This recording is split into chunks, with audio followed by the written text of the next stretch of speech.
quand passion rime avec solidarité, ça donne le Challenge EDF, une compétition d'aviron, de canoë, de rameurs et handbike. Près de 70 participants, étudiants ou athlètes handisport, mouillent le maillot pour promouvoir une discipline en mal de reconnaissance auprès du public handicapé. Je pense que ce qui est intéressant, c'est d'avoir le plus grand éventail possible de sports.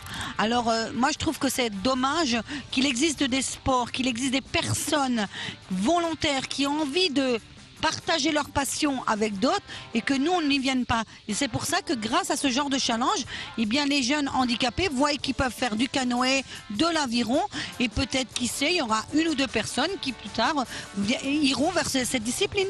Si on veut être pareil, à la même échelle que les valides, il faut leur montrer qu'on est là, qu'on est prêt à faire les efforts et croyez-moi, ça en vaut le coup parce que les moments que je passe sont très forts. J'aurais peut-être pas connu tout ce monde, toutes ces actions, toute cette richesse si un jour je me serais pas retrouvée en fauteuil.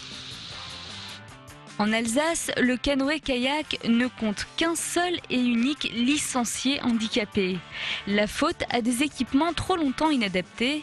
Aujourd'hui, clubs et associations communiquent pour faire avancer les choses et rendre accessibles ces disciplines. L'intérêt justement est de pouvoir non pas faire des bateaux et des équipages de personnes handicapées, mais d'intégrer des handicapés dans des équipages qui sont prêts à les accueillir et à surmonter cet handicap. C'est important pour moi d'être là pour cette raison parce que souvent on imagine l'aviron comme un sport d'élite réservé à des athlètes de très grand gabarit, masculins de préférence, alors que l'aviron est un sport mixte ouvert à tous. L'aviron c'est un petit peu comme le vélo mais on le pratique en équipe.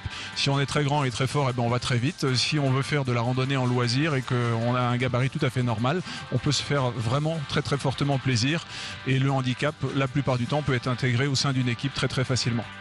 Solidaire et généreuse, cette 5e édition a surtout récompensé 3 associations caritatives pour leurs actions auprès des handicapés et des plus démunis.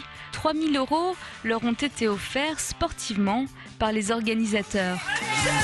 Allez,